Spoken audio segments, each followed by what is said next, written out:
یہ واقعہ تب کا ہے جب ایسٹ انڈیا کمپنی نے نیا نیا عہد پر قبضہ جمایا تھا۔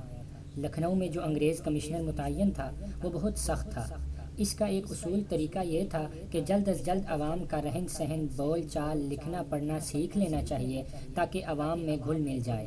کمشنر کے ساتھ اس کی ایک جوان لڑکی بھی تھی۔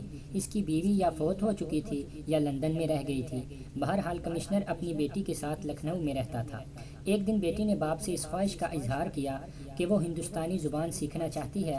باپ کو یہ جان کر بہت خوشی ہوئی۔ اس نے سوچا اگر میری نے ہندوستانی زبان اچھی طرح سیکھ لی تو وہ اسے کسی اچھے عہدے پر متعین کر دے گا۔ کمشنر نے بیٹی کے لیے ٹیوشن کا بندوبست کر دیا۔ ان دنوں ہندوستان کی سرکاری زبان فارسی ہوتی تھی۔ کمشنر نے بیٹی کو فارسی پڑھانے کے لیے فارسی کے ایک عالم قاری امام بخش کو بلایا۔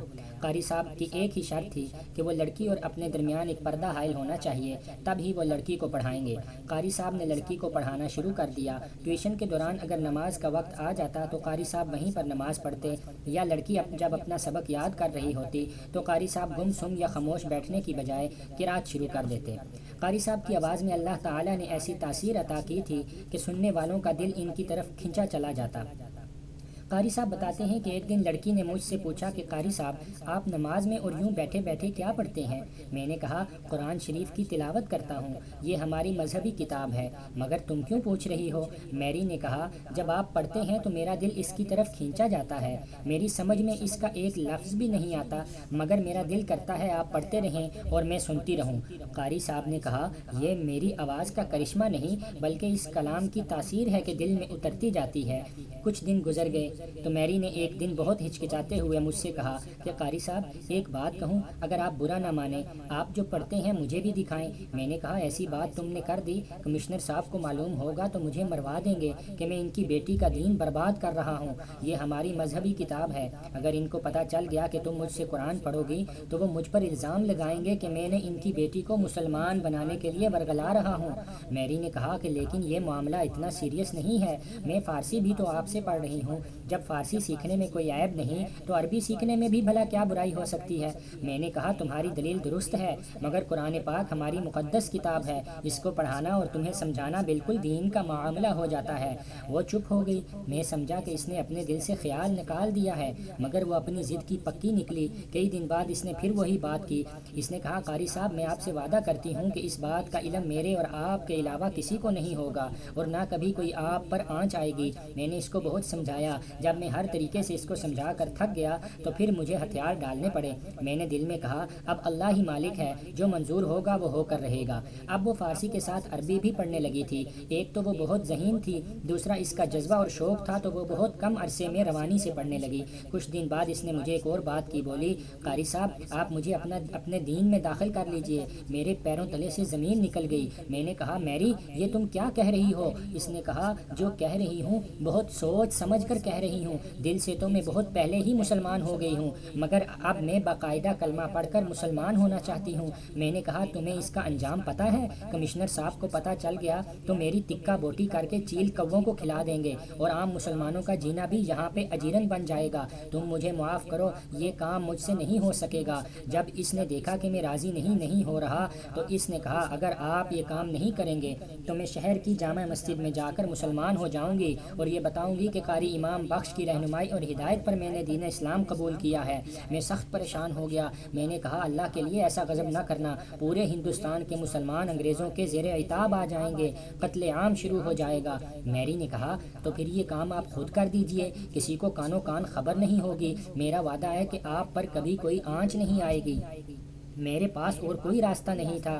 اگر میں یہاں سے بھاگنے کی کوشش کرتا تو یہ لڑکی کوئی قدم اٹھا سکتی تھی۔ میں نے کہا کہ میرے لیے سعادت کی بات ہے کہ تم میرے ہاتھوں مسلمان ہو، تم ضد کر رہی ہو تو میں کلمہ پڑھا دوں گا، مگر یہی درخواست کرتا ہوں کہ بہت پھونک پھونک کر قدم رکھنا۔ میری نے کہا آپ بالکل اطمینان رکھیں، میں اپنا مسلمان ہونا کسی پر ظاہر نہیں کروں گی، نہ خود خطرے میں آؤں گی نہ آپ کو خطرے میں پڑنے دوں گی۔ میں نے کہا کل تم میرے آنے سے پہلے نہا کر پاک صاف کپڑے پہن لینا۔ اس نے کہا ٹھیک ہے، میں ایسا ہی کروں گی، لیکن میں آپ کو یہ بتا دوں کہ جب سے میں دل سے مسلمان ہوئی ہوں ہمیشہ پاک صاف ہی رہتی ہوں، اور قرآن شریف بھی میں نے ہمیشہ پاکی کی حالت میں ہی پڑھا ہے۔ اگلے دن فجر کی نماز کے بعد میں نے اللہ تعالیٰ سے بہت گڑ گڑا کر دعا مانگی کہ مجھے ثابت قدم رکھنا، کسی آزمائش میں نہ ڈالنا۔ جب میں ٹیوشن پڑھانے پہنچا تو وہ تیار بیٹھی تھی۔ میں نے کہا پہلے ٹیوشن پڑھ لو پھر کلمہ پڑھ لینا۔ اس نے کہا نہیں قاری صاحب، پہلے کلمہ پڑھ کر مسلمان ہو جاؤں پھر کچھ لکھوں پڑھوں گی۔ اس نے بہت شوق کے ساتھ کلمہ پڑھا اور مسلمان ہو گئی۔ اس کے پورے وجود سے خوشی پھوٹ رہی تھی۔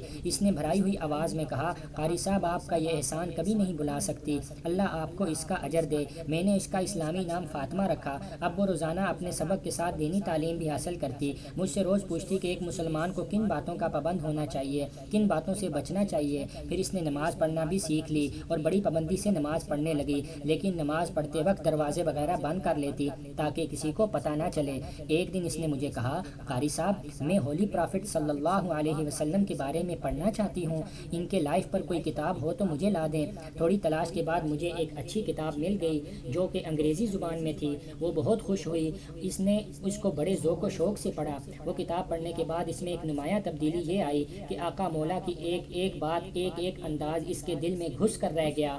وہ ان کی شخصیت اور کردار سے اتنی متاثر ہوئی کہ اس نے خود کو حتی الامکان ان کی عادات میں ڈھال لیا۔ یہ کام اس کے لیے بہت مشکل تھا۔ ایک انگریز باپ کی بیٹی تھی، انگریزی ماحول میں رہتی تھی، مگر اس نے بڑی احتیاط سے خود کو سنت کے طریقے پر رکھا۔ وہ اکثر حضور اکرم صلی اللہ علیہ وسلم کے بارے میں باتیں کرید کرید کر پوچھتی، اور جب ان کا ذکر ہوتا تو اس پر ایک جذب کی کیفیت ہو جاتی۔ ایسا والہانہ عشق میں نے بڑے بڑے بزرگوں میں بھی نہیں دیکھا تھا۔ کچھ عرصے بعد فاطمہ جب بہت اچھی طرح فارسی لکھنے پڑھنے لگ گئی تو میں نے کہا کہ اب تمہیں مزید ٹیوشن کی ضرورت نہیں، اس لیے میرا آنا ٹھیک نہیں، مگر اس نے کہا ابھی مجھے آپ کی مزید ضرورت ہے، مجھ میں مذہبی پختگی نہیں آئے گی آپ کی رہنمائی کے بغیر۔ کمشنر مجھے بہت اچھی تنخواہ دیتے تھے اور اکثر اپنی بیٹی کی تعلیمی پروگرس کے بارے میں معلومات حاصل کرتے رہتے تھے۔ یہ سلسلہ چلتا رہا، وہ فارسی کے علاوہ عربی بھی پڑھتی رہی اور اسلامی تعلیمات بھی لیتی رہی، مگر یہ سلسلہ اس وقت رک گیا جب وہ بیمار ہو کر بستر سے لگ گئی۔ بیماری کی ابتدا معمولی بخار سے ہوئی تھی، مگر اس نے طول کھینچا اور بہترین علاج کے باوجود اس کی حالت روز بروز بد سے بدتر ہو گئی۔ میں اکثر اس کی عیادت کے لیے جاتا تھا اور اس کو دلاسا دیتا تھا کہ تم جلدی اچھی ہو جاؤ گی۔ ایک دن وہ کہنے لگی کہ قاری صاحب میرا وقت پورا ہو گیا ہے، مجھے کسی تسلی کی ضرورت نہیں۔ میں نے کہا ایسی باتیں کیوں کرتی ہو فاطمہ، انشاءاللہ بہت جلد صحت مند ہو جاؤ گی۔ اس نے کہا مجھے تو کوئی امید نہیں، مگر اس بات کو چھوڑیں اور میری ایک بات غور سے سنیں، میں مر گئی تو مجھے ایک انگریز کی حیثیت سے یہ لوگ انگریزوں کے قبرستان میں دفن کریں گے، مگر میں مسلمان ہوں، انگریزوں کے قبرستان میں دفن ہونا پسند نہیں کروں گی۔ میں نے کہا مگر یہ کیسے ممکن ہے، تم انگریز باپ کے علاوہ میں نے کہا یہ کیسے ممکن ہے، تم ایک انگریز باپ کے علاوہ کمشنر کی اولاد ہو، کون ان کو اس کام سے روکے گا؟ اس نے چند ہمیں سوچا پھر بولی ایسا کریں ان لوگوں کو ان کے اپنے طریقے پر مجھے گوروں کے قبرستان میں دفن کرنے دیں، مگر رات میں آپ کو میری میت انگریزوں کے قبرستان سے نکال کر مسلمانوں کے قبرستان میں منتقل کرنا ہوگی۔ یہ سن کر میری روح کانپ گئی، یہ کوئی معمولی کام نہ تھا، انتہائی خطرناک اور پیچیدہ کام تھا۔ مجھے چپ دیکھ کر فاطمہ بولی قاری صاحب آپ نے مجھ پر بہت احسان کیے ہیں، یہ آخری احسان بھی کر دیجئے، مجھے پتا ہے یہ بہت دشوار کام ہے، اس میں بہت خطرہ ہے، مگر آپ خود سوچیں میں ایک مسلمان ہوں اور مجھے اسلامی طریقے پر مسلمانوں کے قبرستان میں دفن ہونا چاہیے، میری جگہ انگریزوں کا قبرستان نہیں۔ اس نے بہت اصرار کیا، بہت منتیں کی، میں نے مجبوری میں اس سے وعدہ کر لیا کہ میں تمہاری مرضی کے مطابق ایسا ہی کروں گا۔ ابھی ایک ہفتہ بھی نہیں گزرا تھا کہ اس کا انتقال ہو گیا۔ اس کی موت ایسی نہیں تھی کہ ڈھکی چھپی رہتی، باپ پر قیامت ٹوٹ پڑی، اتنے مضبوط اعصاب کا آدمی بھی ٹوٹ کر رہ گیا۔ میت میں لکھنؤ میں موجود انگریزوں کے علاوہ مسلمانوں اور ہندوؤں نے بھی کثیر تعداد میں شرکت بھی کی۔ میں بھی مرحومہ کے استاد کی حیثیت سے شریک تھا، جبکہ میری شرکت اس لیے بھی ضروری تھی کہ اس نے جو مجھے اہم ذمہ داری سونپی تھی، اس لیے مجھے اس کی قبر کا بخوبی تعین کرنا تھا۔ میں نے خوب اچھی طرح قبر کی شناخت کر لی تاکہ رات کے اندھیرے میں کوئی مشکل پیش نہ آئے۔ فارغ ہو کر جب میں نے غور و فکر کیا تو مجھے یہ بات سمجھ میں آئی کہ یہ کام میں اکیلا نہیں کر سکوں گا، اس کے لیے مجھے چند لوگوں کی ضرورت پڑے گی۔ یہ سوچنے کے بعد مجھے اپنا ایک عزیز ترین دوست حافظ علی یاد آیا، جس پر میں بھروسہ کر سکتا تھا، جو میرا ساتھ دے سکتا تھا۔ میں نے وقت ضائع کیے بغیر اس سے رابطہ کیا تو ساری بات کی۔ اس نے کہا تم پاگل ہو گئے ہو، اس بات کی سنگینی کا تمہیں علم نہیں، قبر سے لاش چرانا ہی کوئی معمولی جرم نہیں، اس پر لاش بھی زنانہ اور وہ بھی جوان کماری لڑکی کی، اگر پکڑے گئے لوگ ہمارے بارے میں کیا خیال کریں گے؟ کیا کچھ نہیں سوچیں گے، اور پھر وہ لاش ہے بھی انگریز کمشنر کی بیٹی کی۔ میں مایوس ہو گیا۔ میں نے کہا تم نے جن خطروں کا ذکر کیا ہے میں بے خبر نہیں ہوں، میں پہلے ہی غور کر چکا ہوں، مگر ان تمام خطرات کے باوجود یہ کام کرنا ہے۔ اس نے کہا میں تمہیں یہی مشورہ دوں گا کہ تم اس خیال کو دل سے نکال دو۔ ٹھیک ہے تم نے مرنے والوں سے وعدہ کیا تھا، مگر ایسا وعدہ کہ جس پر نبھانے کے لیے تم خود کو اور دوسروں کو مصیبت میں ڈال دو، یہ صحیح نہیں۔ قبر سے کیا ہوتا ہے؟ قبر میں تو محض جسم ہوتا ہے۔ وہ مسلمان ہو گئی تھی، اس کی روح کو اللہ تعالیٰ نے مسلمانوں کے درجے میں رکھا ہوگا۔ میں نے کہا اگر تم میرا ساتھ نہیں دینا چاہتے تو مت دو، میں یہ کام اکیلے ہی کروں گا۔ وہ تھوڑی دیر مجھے ناراضگی میں دیکھتا رہا، پھر بولا اگر تم مرنا ہی چاہتے ہو اور اپنے ساتھ میرا بھی بیڑا غرق کرنا چاہتے ہو تو یہی صحیح، مگر پھر بھی یہ کام 2 آدمیوں کا نہیں، کم از کم 2 اور آدمیوں کی ضرورت پڑے گی۔ میں نے کہا وہ باقی 2 آدمی کہاں سے آئیں گے؟ اس نے کہا جہاں سے بھی آئیں گے، بہرحال انتظام کرنا پڑے گا۔ تھوڑی دیر سوچ و بچار کے بعد حافظ نے کہا میرا خیال ہے کہ میرا شاگرد سلطان ایسا انسان ہے کہ جو میری بات رد نہیں کرے گا، اس سے بات کر کے اس کو منانا پڑے گا۔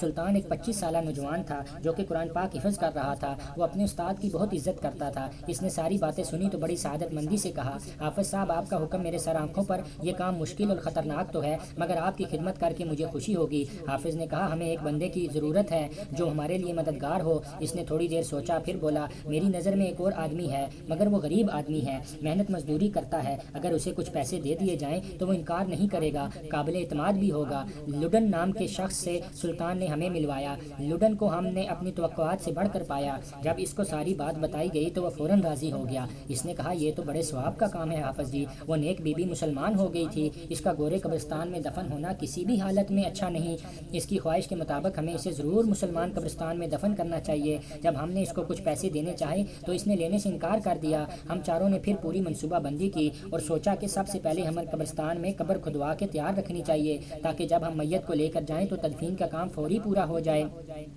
ہم نے مسلمان قبرستان میں شام ہونے سے پہلے ہی قبر کھدوا لی اور تقریباً رات کے 1:30 بجے ہم ساتھ کھدال، موم بتیاں اور باقی سامان لے کر انگریزوں کے قبرستان پہنچ گئے۔ آسمان پر بادل تھے اور چاند بھی شروع کی تاریخوں کا تھا۔ پورے شہر میں سناٹا چھایا ہوا تھا۔ ہمیں قبرستان میں قدم رکھتے ہی کپ کپی آ گئی، ہوا سے کوئی پتا بھی ہلتا تو ہمارے رونگٹے کھڑے ہو جاتے۔ ہم جلد ہی فاطمہ کی قبر پر پہنچ گئے اور وقت ضائع کیے بغیر موم بتی کی روشنی میں لڈن نے قبر کی کھدائی شروع کر دی۔ تھوڑی دیر بعد قبر کھل گئی تو لڈن نے پھاوڑا رکھ کر ہاتھ صاف کیے اور کہا کہ میں اندر جا کر تابوت سے میت نکالتا ہوں۔ اوپر سے سلطان نے موم بتی کی روشنی ڈالی، لہٰذا لڈن نے اس سے موم بتی لے کر قبر میں قدم رکھا اور تابوت کا ڈھکنا اٹھا دیا۔ ڈھکن اٹھاتے ہی اسے ایک جھٹکا سا لگا۔ ہم لوگ کچھ سمجھ نہیں پائے۔ لڈن نے خوفزدہ آواز میں کہا یہ کیا ماجرا ہے؟ ہم نے پوچھا کیا ہوا؟ اس نے کہا اندر دیکھیے۔ اس نے موم بتی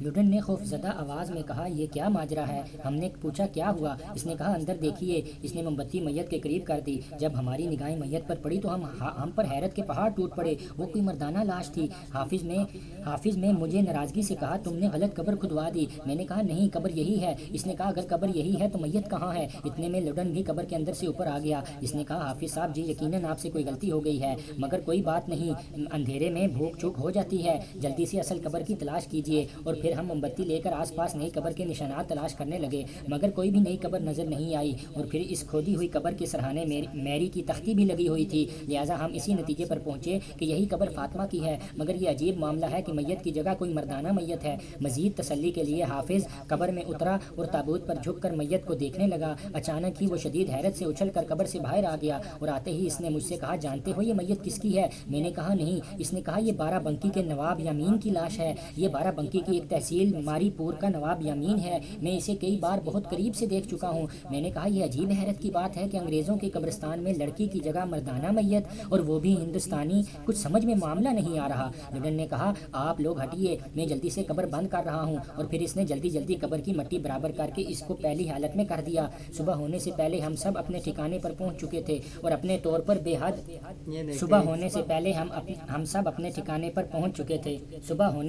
ہم سب اپنے ٹھکانے پر پہنچ چکے تھے اور اپنے طور پر بے حد بےتاب تھے۔ اور اس جستجو میں ہم دوبارہ آپس میں ملے اور یہ طے پایا کہ ہمیں 12 بنکی جا کر نواب یامین کی خبر لینی چاہیے کہ سچ مچ اس کا انتقال ہو گیا ہے یا وہ زندہ ہے۔ ہم لوگ پہنچ گئے اور ہمیں اس کی حویلی ڈھونڈنے میں کوئی مشکل پیش نہیں آئی۔ جب ہم نے اس سے ملاقات کی خواہش ظاہر کی تو ہمیں بتایا گیا کہ نواب صاحب کا انتقال ہو گیا ہے اور کل ہی ان کی تدفین ہوئی ہے۔ ہم نے افسوس کا اظہار کیا اور کہا کہ وہ ہمارے محسن تھے اور ہم ان سے ملنے کے لیے لکھنؤ سے آئے تھے، مگر افسوس کہ ہماری قسمت میں ان سے ملاقات نہیں تھی۔ حویلی کے کارندے نے کہا آپ لوگ رات یہیں بسر کیجیے، اگلی صبح سفر کیجیے گا۔ حافظ نے کہا ہماری بد نصیبی کہ ان سے ملاقات نہیں ہو سکی، مگر ہم ان کی قبر پر فاتحہ پڑھنا چاہتے ہیں، کیا آپ ہمیں ان کی قبر تک رہنمائی فرما دیں گے؟ انہوں نے کہا جی ضرور، کیوں نہیں۔ اور پھر ایک آدمی کی رہنمائی میں ہم لوگ ان کی قبر پر فاتحہ خوانی کرنے گئے۔ رات کھانا کھانے کے بعد حافظ نے کہا کہ آئندہ کا کیا پروگرام بنایا ہے؟ حافظ نے کہا کہ تم بیوقوف ہو، کیا ہم یہاں صرف فاتحہ پڑھنے آئے تھے؟ ہم نے ان کی موت کی تصدیق تو کر لی، مگر اب ان کی میت کی تصدیق کرنا باقی ہے،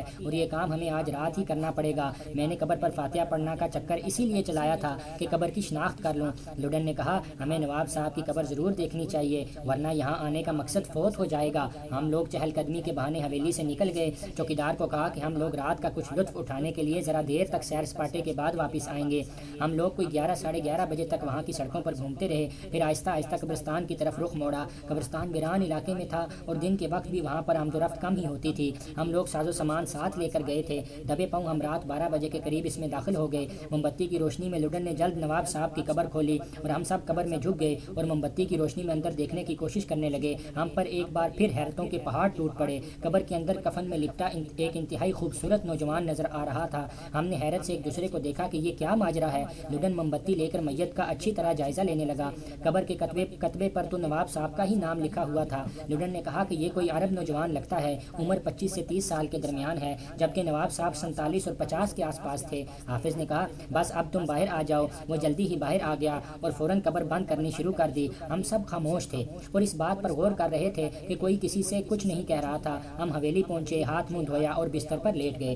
صبح ہم نے واپس لکھنؤ آنا تھا۔ لڈن کافی تھک گیا تھا، وہ لیٹتے ساتھ ہی سو گیا۔ کچھ دیر بعد سلطان بھی سو گیا۔ حافظ نے کہا تم بھی اب سو جاؤ، صبح واپس بھی جانا ہے۔ مجھے نیند نہیں آ رہی تھی۔ میں نے اس کو کوئی جواب نہیں دیا۔ میں نے سونے کی بہت کوشش کی مگر میرے دماغ میں کھلبلی مچی ہوئی تھی۔ یا اللہ یہ کیا اسرار، نواب یامین کی لاش اور نواب یامین کی قبر میں کوئی اجنبی نوجوان جو کہ عربی نسل کا ہے۔ اگر فاطمہ کی قبر میں نواب یامین کی لاش تھی تو اصول نواب یامین کی قبر میں فاطمہ کی میت ہونی چاہیے تھی، مگر ایسا بھی نہیں ہے۔ ہم فاطمہ کی میت کہاں گئی؟ میرے ذہن میں بہت کشمکش تھی۔ انہی سوچوں میں پتہ نہیں کب مجھ پر ہلکی سی غنودگی طاری ہونے لگی۔ اتنے میں کیا دیکھتا ہوں کمرے میں ایک عجیب سی روشنی پھیل گئی ہے اور جیسے در و دیوار سے بھینی بھینی خوشبو آنے لگی۔ میں نے گھبرا کر ادھر ادھر دیکھا تو اپنے قریب ہی سفید دھوئیں کا ایک بڑا سا دائرہ دیکھا جو ہوا میں تحلیل ہو گیا اور اس کی جگہ مجھے فاطمہ سفید براق لباس میں مسکراتی ہوئی نظر آئی۔ اس کو دیکھتے ہی میں نے کہا ارے فاطمہ تمہارے لیے تو میں بہت پریشان ہوں۔ وہ مسکراتے بولی قاری صاحب مجھے آپ کی پریشانیوں کا علم ہے اور میں آپ کی اسی حیرانگی اور پریشانی کو دور کرنے کے لیے بھیجی گئی ہوں۔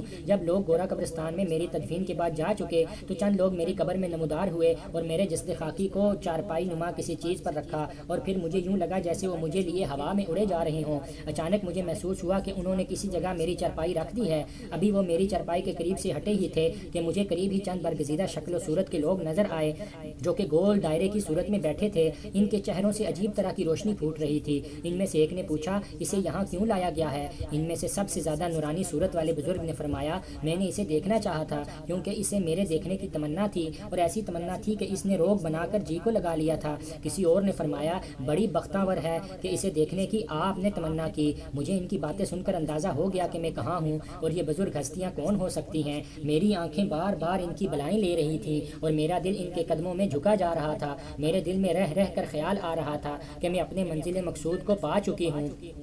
یہ کہہ کر فاطمہ تھوڑی دیر کو رکی۔ اس وقت بھی اس پر اسی کیفیت کا اثر تھا۔ میں نے پوچھا تمہاری باتوں سے تمہارے تابوت میں میت کی غیر موجودگی کا معمہ تو حل ہو گیا، مگر اس ثبوت میں بارہ بنکی کے نواب یامین کی میت اور نواب یامین کی قبر میں کسی نوجوان کا معاملہ سمجھ میں نہیں آ رہا۔ یہ الٹ کس نے کیا اور کیوں کیا؟ وہ مسکرائی۔ اس نے کہا قاری صاحب آپ نے سنا ہوگا کہ اللہ تعالیٰ شکر خورے کو شکر دیتا ہے۔ اس رات 3 مرنے والوں کی میتوں کو ان کی اپنی قبروں سے نکال کر دوسری قبروں میں منتقل کیا گیا۔ میرے تابوت میں آپ کو نواب یامین نظر آیا۔ نواب یامین تھا تو ہندوستانی، مگر اپنے آپ کو ہر وقت انگریز بنائے رکھتا تھا۔ اس کا رہن سہن طور طریقہ بالکل انگریزوں جیسا تھا، اس لیے اس کی موت کے بعد اسے انگریزوں کے قبرستان میں جگہ ملی اور اس کی اپنی قبر میں جو نوجوان دفن کیا گیا وہ مرا تو مدینہ منورہ میں تھا اور اس کی تدفین جنت البقیع میں ہوئی تھی، مگر اسے ہندوستان آنے اور اسے دیکھنے کی تمنا زندگی بھر تڑپاتی رہی، لہٰذا اسے اس کی خواہش کی تکمیل کے سلسلے میں ہی اسے جنت البقیع سے نواب یامین کی قبر میں منتقل کر دیا گیا۔ اور اب آپ بخوبی سمجھ گئے ہوں گے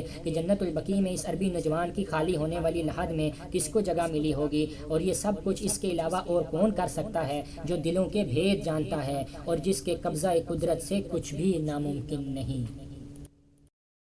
غلاموں کا کفن میں